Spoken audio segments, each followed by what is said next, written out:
What do you want to talk about this week, Eric? Same thing we talk about every week, Amir. What is swagger? And how do I not get it?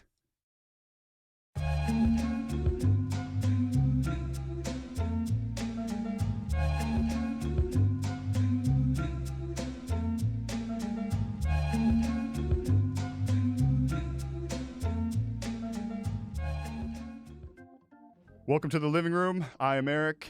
He is Amir. And I'm going to keep it real, Amir. Keep it real, dude. I feel crazy. And I'm going to tell you why. Because I had a conversation with my mother about solar flares.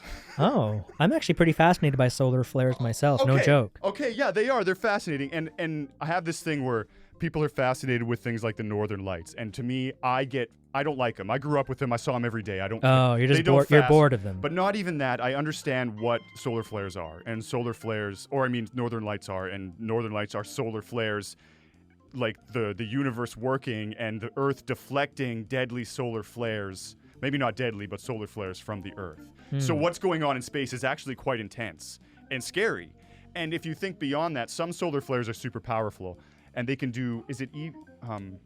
Electromagnetic shock, some type of wave it creates. Some of these solar flares do, and there was one back in the early 1900s or late 1800s. I think it was 1800s. Yeah, I know what you're talking about. Yeah, where it knocked out a bunch of power supplies. And my mom got me on this kick, and she started talking to me about it. And I've just been freaking out like every day. I want to build a solar flare box to protect my electronic goods. Oh, yeah. So you wrap your stuff in tinfoil, and then you put it in a box, and then you wrap the box in tinfoil. But I want to create something that's like, because I like to build and do woodwork and things like that. And I want to create something that's just, I can just put my stuff in and put a lid on it and it'd be safe. And all my electronics should be safe. But I've been obsessing because now I'm thinking about solar flares and I'm like, oh, should I put a tinfoil hat on for this whole thing? I feel crazy. I do think there's potential for like a really massive solar storm because, as you pointed out, there is precedent. But I think conversations I've seen about that suggest that like our technology is so different, and our grid is set up in such a way where I think we'd be like safe from it. Although it does happen where electronics still short out sometimes when that happens. Okay. In the time that Eric is referencing, I think there was this thing about telegraph centers like catching on fire because the solar storm was so intense. That's right. So yeah, I do get a little bit freaked out just considering the power of the sun. Yeah, right. And so I feel crazy. How's your mental health? Yeah. Oh no. No. Oh no. No. It's not good. What's wrong, bro? What's wrong? I had my last session yesterday.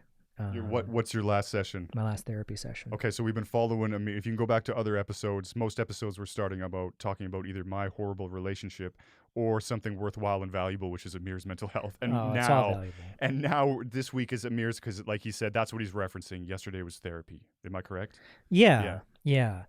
And I don't know, just the concept of like, what do you do when you get tough advice from somebody, whether it's a therapist or whether it's a family member or whoever, somebody you trust, somebody you respect, and they give you advice on how to, I don't know, live your life a certain way. And, you know. Yeah. I mean, the easy answer to that is to say, well, you take their advice. Yeah. But I understand that taking that advice is difficult because I know I don't know if this relates to you, but in therapy, like, is a lot of it's relationship stuff with me with therapy or my dad or mom, and every time that like they said, you know, approach mom in this way and suggested a way to do things that would be totally against the way I would do it. Right. It sucks. It's difficult because in a relationship with me and my mom like that, there's a lot of love. And so hurting that person comes up first. And that's the problem. I don't want to hurt them, so I'll hurt myself. So I put them first. And then we get into that. But that's kind of, yes. And then there's this idea where, I mean, this person doesn't know the full picture. So whoever you're getting the advice from, you know, they don't, you know, in this case, they've seen me 4 or 5 times. And I've lived this, you know, entire life with, you know, say a friend that this session is about. Mm-hmm. And how can 4 or 5 sessions define what I should do with this person that I've known all this time? Because again, they don't have the full picture. But another way I thought about it, this is Yeah. going to sound really strange, Okay. but you know the first Matrix movie? Yes, I do. So you know how Neo goes and, talks to the Oracle, and he's talking to the Oracle hoping that the Oracle tells him he's the one. But Right. instead, Oh, yes. Okay. instead, Good reference. she tells him, no, you're not the one. You don't got it. And then in the movie, the first time you watch this movie, you're like, what? Wait, he's not the one? But obviously later on, spoiler alert, Neo is the one. But What's the advice here then? Because Yeah. you're getting both sides from it again. but I think Morpheus told him, she told you exactly what you needed to hear. Yes. So he lived life not with her advice, he just lived life his own way. So I'm wondering if that's the secret here. Like maybe you do get some news or advice that is difficult. Maybe it's not about taking that advice, but using that advice in a way that's To analyze things more and get a Sure. better grasp. Because that's right. As soon as you said, I never thought about what you're saying right now, and it just kind of kicked in. Like, Mhm. oh, well, maybe it's instead of taking the advice directly, it's to examine more thoroughly. yeah. You know what I mean? So when they say, for example, like if I had a girlfriend, they're like, hey, maybe you need to think about moving on. And I'd be like, no, what? Yeah. That's my first reaction, but Right. maybe my first reaction should be, okay, I'm going to think about that. Mm. Yeah. Not because it stems from so much, like being told what to do. Nobody likes being told what to do in general. That's the other Especially about thing. emotional things. Yeah. There's like a second that clicks off as like, is this person like, do they not like me? Is that why they're telling me to do this thing? Like, are they against me? It's like a weird self-defense mechanism that pops up in your head. Like all you need to bullshit. defend yourself. It's all bullshit. Yeah, for sure. And the thing about therapists too, bro, you mentioned something, and this is tough. This was tough for me to get through because I hear you on. They don't know you. They just met you. Mm-hmm. They don't need to know you, man. Yeah. I guarantee you that Yeah. almost all of their clients have been in the same situations I and you have, whether if it's a relationship with mom, a girlfriend, brother, sister, teacher. They don't. Yeah. They know. They know. Well, what's that's up. what they've gone to school for. That's Yeah. what their life is. Yeah. And they've seen a million people like me, probably.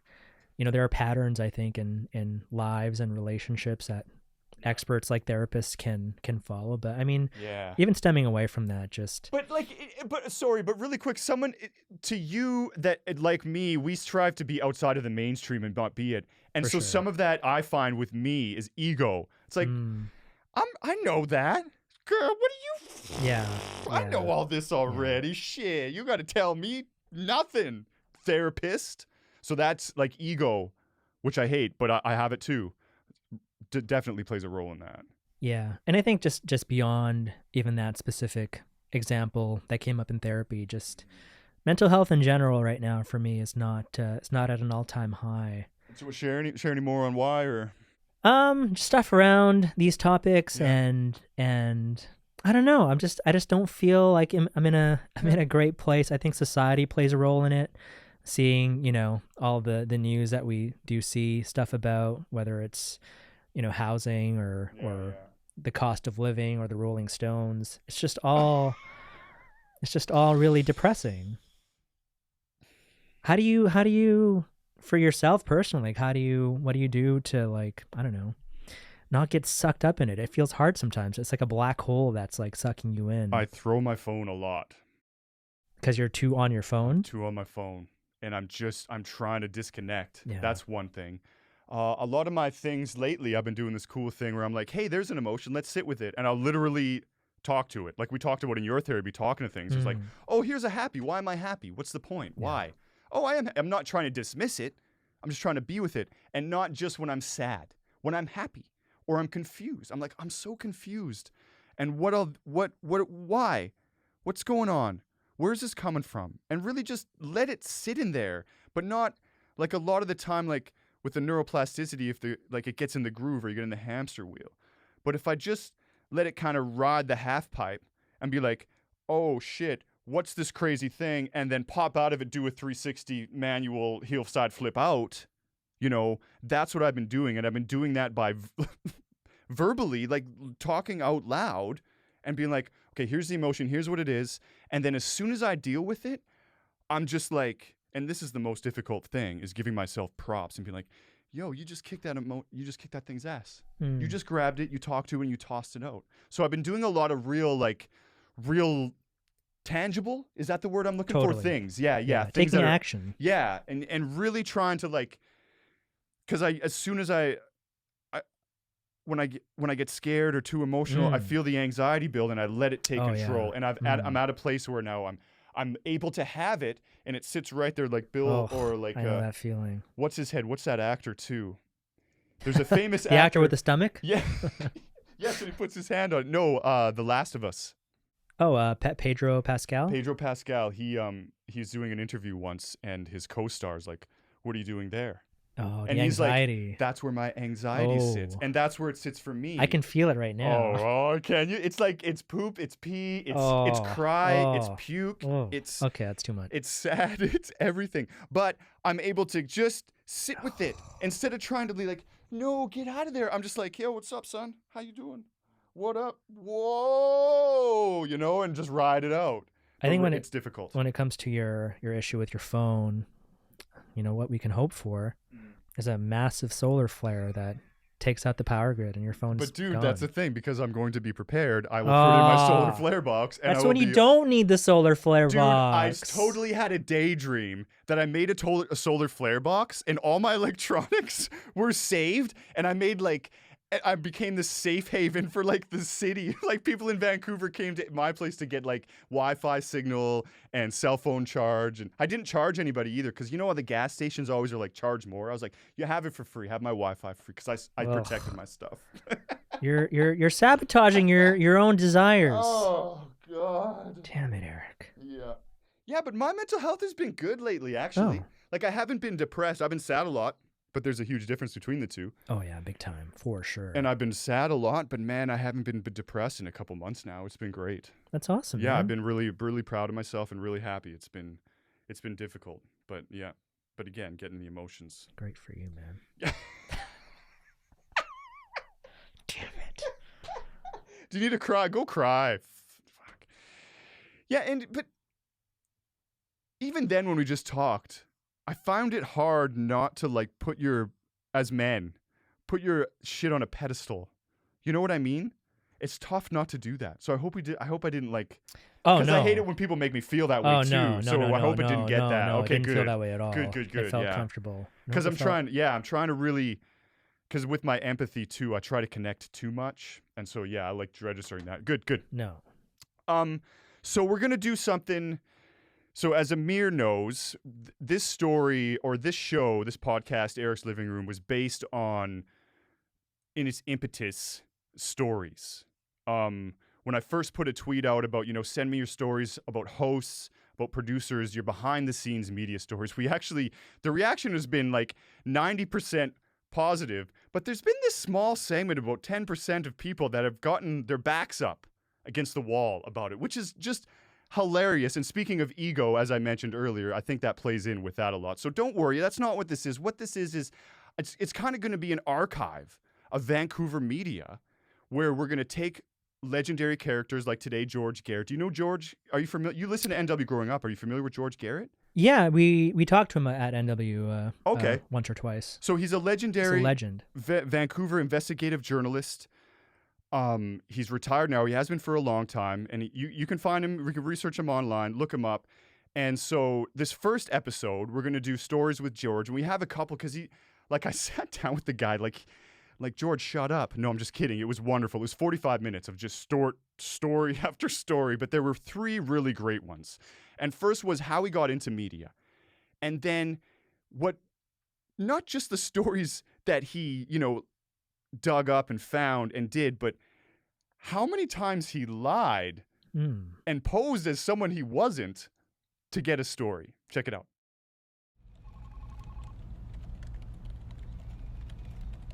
I got a tip one day at City Hall at Vancouver about Rory's Towing. It's a fly-by-night tow company. Hello. That was, it had a contract with private lots. And the city made a stupid rule that he couldn't impose vehicles unless he had the written permission of the lot owner. which involved some slips to sign. And the rumor was that he was forging them, which is a criminal offense. So then you think, how can you get a story about a guy ripping off people in the towing industry unless you become a tow truck driver?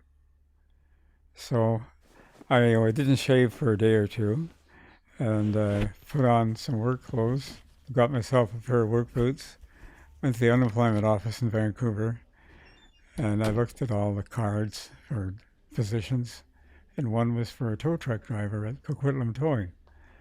Well, isn't that perfect? So I go to the counter and I say, with the card with me, and I said, I'd like to apply for this job. And the person said, Are you on unemployment insurance? and I thought, and I said, why? Well, you can't make an application for this job unless you're unemployed. Lie number one. I said, yeah, I've been out of work for a while. And I was working for CKNW. So that's a lie.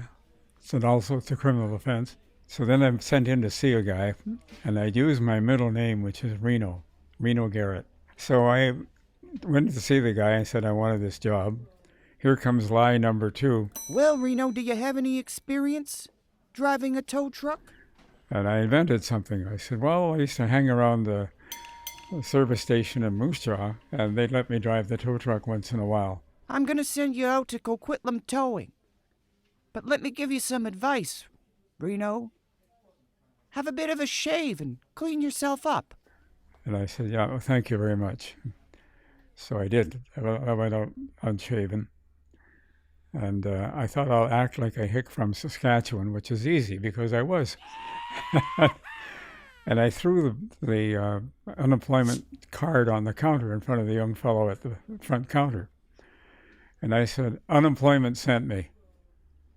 He said, You want to apply for a job driving a tow truck? I said, yes. What's wrong? Am I too old? Age has nothing to do with it. You're George Garrett. I hear you on CKNW, and I saw you on the Patello Bridge yesterday morning. And I said, yeah, you've got me. That's me. So he said, Well, what's it all about? and I said, I want to get a job with Rory's Towing and expose what they're doing. Oh, go see my dad. He's the boss down the hall. So I went in to see his dad, and I told him what I wanted to do. Yeah, I'll hire you. And he put me with a senior driver. Police call to the old Portman Bridge. It no longer exists, but on Coquitlam side, of course. And a young Mountie at the scene of an accident. And I pulled up, he said, I want that car out of here now. so my heart's going like this, and I'm on the slope, and I've got to back up and hook onto the car. Oh. So I got it out of there. So I thought, well, I've got enough experience. I can go down and try to get a job with Rory's. I parked my car a few blocks away. I left my wallet in the trunk. I had no license, no ID, no money, no nothing. And I walked into Rory's. It's underneath the Granville Street Bridge, dimly lit lot. And the guy said, yeah, what do you want? I said, I'm looking for a job. Within the hour, in comes Rory. First thing he does is say to his guys, Hey, give me some of them there slips. it's the authorization slips, and he forges 4 or 5 of them, maybe more. So I'm seeing him commit forgery in my very eyes. I know I've got a story. You can ride with my guys for a couple of nights. I won't pay you, but you can get some I experience. said, okay. So I thought one night will do. So I go out with them. We're coming over the Granville Street Bridge. Guy picks up the mic and he says, Gate. and I wonder what that is. They didn't have a gate, but in order to prevent people stealing their own cars, they pulled the car across the gate so they couldn't get out. So if they're bringing a car in, as we were doing, the driver would, as on the bridge, he would say gate, and by that time he got there and it's open, in they go and close again. But they're telling me all kinds of stories, We're going for a beer. and I said, geez, I don't have any money. Come on, we'll buy you a beer. So we go to the Main Hotel. It's on Main Street, not far from the Georgia Viaduct.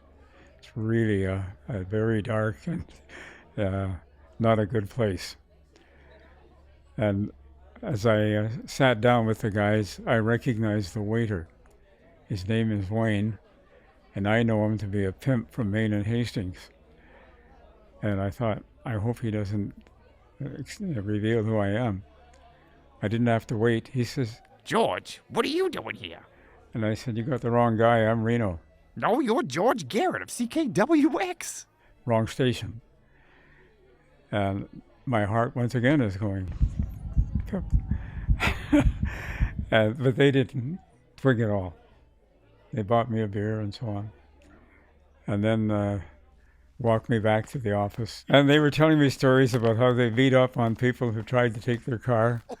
So they were a pretty rough crowd. And eventually I had a lot of information, so I phoned Rory and I said, Rory, I was working for you. At least I was hanging out with your guys, but I'm a reporter. And I said, I'm going to do a story on you about forging sales the slips. Oh, yeah, when you going to put it on? No, it'll be on. So I put the story on, and of course it was very, very bad for him. It's just a job to watch on you, a lone detective. So there you go. First episode of Story Time. George Garrett, he impersonated a tow truck driver. He literally, isn't that amazing, dude? He literally got a job as a tow truck driver to investigate a story. Can you imagine doing that? Like keeping a straight face while you did that? It's amazing. Instead of method acting, that's like method reporting. Yeah, it's absolutely The method reporter. And if you have a story, check the link in the bio or the description of the podcast, wherever you are, and send it in. And we'll do some more like that and make some cool stories because there's so many from behind the scenes. It's awesome. Is there like a day job that you would want to pretend to be just because you always wanted to do it? Oh, dang, man. A piano teacher. Piano teacher, but can you play a piano at all? No, but I'd have to Oh. somehow get like some Matrix Oh. throwback reference to learn the piano. Oh, damn. But I'd like to do some type of maybe not a piano teacher, but a teacher of some type. Yeah, you know what? I used to want to be Yeah. a teacher too. Did That's you a good really? choice. Oh yeah. I have a friend back in Red Deer who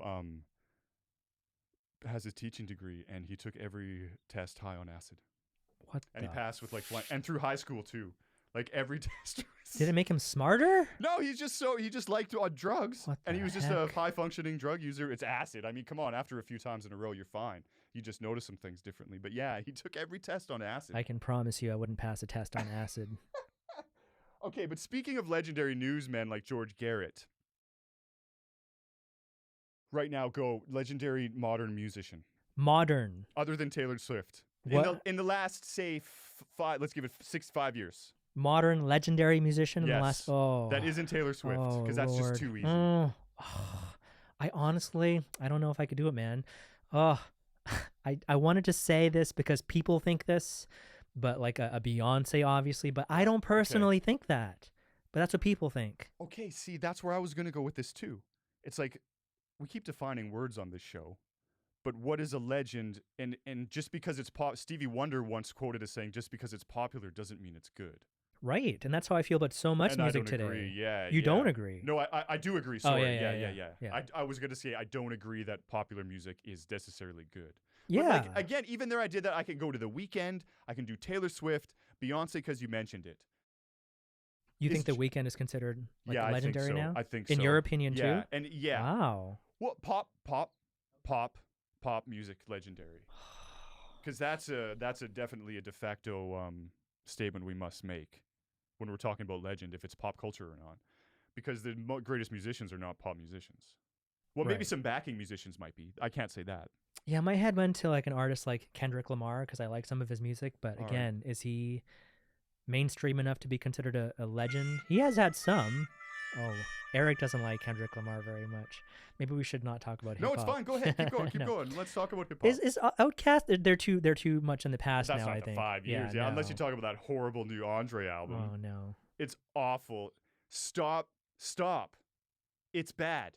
It sounds like a recorder that a 3-year-old would play. And it's fine, it's music and someone might enjoy it. But don't try and make it into something it isn't. It's bad. So you brought up this idea about what music today, off the air, what music today might withstand the test of time. And you think of a band again like the Rolling Stones, and they've been around since the 60s, and they still have some hits that We're gonna lose our shit next summer when they come, boys. Thanks for coming, Mickey, Rory, and Gonzalez. Kitchen. What's her name? Keith? Mickey. Kitchen.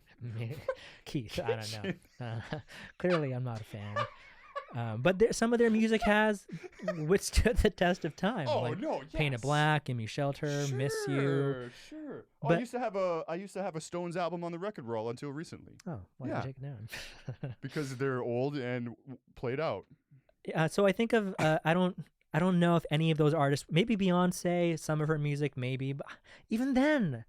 But see, there's an artist that isn't as popular that I think some of her music might be popular in 15, 20 years, and it's an artist like Lana Del Rey, who I think a lot of people don't like, a lot of people do like. There's been a lot of her stuff that I've considered to be like really, I don't know if timeless is the right word, but that just has a timeless sound to it. Or even like an Amy Winehouse to some degree. Like that song Rehab. I think that's going to be played That's not even- forever. yeah, and it's not even her best song. Right? No, it's not. But yeah. So I can't think of a song from, no offense to any Taylor Swift fans, a Taylor Swift song, Shake It Off. Like, is that a song we're going to be listening to in 20 years? I think it's too high and poppy. Like Backstreet Boys or NSYNC. I can't see any of their music really being around in 20 years. So are you trying to tell me that artists are getting lost in their own like white noise? That's a great point, because there's so much of it now. Maybe Of their own stuff. Like, not only are you competing with everyone on the internet, and you're billion competing streams, with yourself. but yourself. Yeah, maybe that's the reason these songs aren't punching into the stratosphere like before, because there's so many of them. And maybe before, in like the 60s, 70s, 80s, whatever era, I think of a song like you're putting their old artists. They're putting 3 years between albums. Sure, well that's the other 4. thing. But now it's like, no way, man. You better be as soon as you do the album, you tour the album. While you're touring the album, you're working on the next album. And within a year, you probably want to have a new album out in today's cycle, which is nuts. Which does not give you the time that you need to make an album. Yeah, and again now with the internet and Spotify and streaming constantly, like again when like a hit single came out in the 90s or even early 2000s, it was like bam. But how do you want your music to live too? Because, okay, Mariah Carey, now she's not, we're talking about relevance in the last 5 years, but because we can't find any that we think we have to go back to these artists that actually kind of do in a way, or we don't even know yet. Because 25 years really isn't the test of time. But how do you want to be remembered? Do you want to be remembered for one song like Mariah Carey? She's known for a Christmas song and her other, so 2 songs. Her doobie doobie doop doo doo doo. When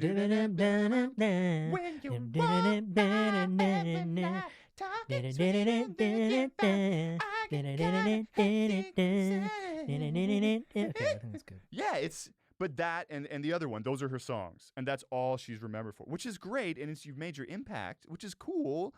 But is that what you want?